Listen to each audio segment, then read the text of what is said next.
சிறுபிள்ளைத்தனமா பேசி அவரை எதிர்த்து போட்டிடுறதுக்காக நான் இவ்வளோ வேலை செஞ்சுக்கிட்டு இருக்கேன். நீங்கள் அண்ணன் தம்பி சண்டை இழுத்து விடுறதுக்கே வரீங்களா? ஒரு கருத்து முறை அவர் சரி பண்ணிக்கணும்னு சொல்கிறோம். இதெல்லாம் கொஞ்சம் சரி பண்ணிக்க, இதெல்லாம் சரி பண்ணிக்க. அண்ணன் கேட்கும்போது சரி, நாளைக்கு ஒன்று எதிர்க்கணும்னு நிலை வந்ததுன்னா இந்த கேள்வியை எல்லாரும் வைப்பான்ல. இப்போ நான் என்ன அண்ணன் சட்டையை சரியாக போடுவேன், ஜிப்ப மாட்டேன், தலையை நல்லா வரைக்கன்னு நான் சொல்கிறேன். அது உன் மேலுக்கு அக்கறை இல்லை. அவன் அடுத்தவன் அப்படி பேச மாட்டான்ல. புரியுதா? அதான் திரும்ப திரும்ப என் தம்பிக்கிட்ட சொல்கிறது, அடுத்த பேச்சு கேட்காத, அண்ணன் பேச்சை ஒரு தடவை கேளு. அவள் பக்கத்துலேருந்து எழுதி கொடுக்குறலாம், தப்பாக எழுதி கொடுக்குறா, அவருக்கு புரிய மாட்டுது, அவள் எதையாவது எழுதி விடுறான். அந்த மாதிரி கேள்விகள் நிறைய வருது.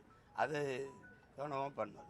சொல்லுங்கள். தாய்ப்பாசம் உள்ள தலைவனை இழந்து தவிக்கும் ஈழத்தமிழர்களுக்கு நம்ம வந்து ஆதரவு கொடுக்கணும் அப்படின்ட்டு நாகப்பட்டினத்தில் பேசியிருக்காரு. அது கொடுக்கட்டும்.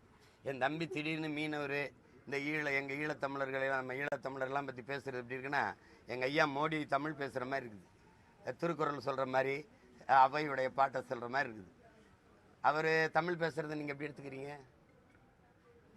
அது பேசுகிறார், அப்படி தானே எடுத்துக்கிறீங்க. என்னை கேள்வி கேட்டு சிரிக்காத. கேள்வி கேட்டால் அண்ணன் சொல்லும்போது என்னை கவனி, நான் பதில் கேள்வி கேட்டால் மறுபடியும் சொல்லு, எது கேள்வி கேட்டால் சொல்லு.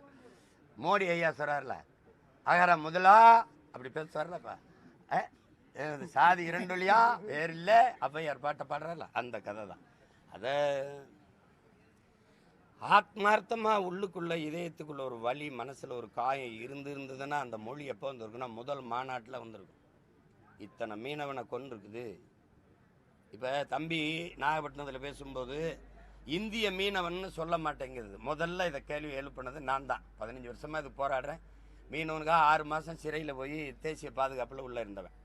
இப்போ நீங்கள் என்னை அந்த காலகட்டத்தில் 800க்கும் மேற்பட்ட மீனவர்கள் சாவுக்கு காரணமாக இருந்தது காங்கிரஸ். அந்த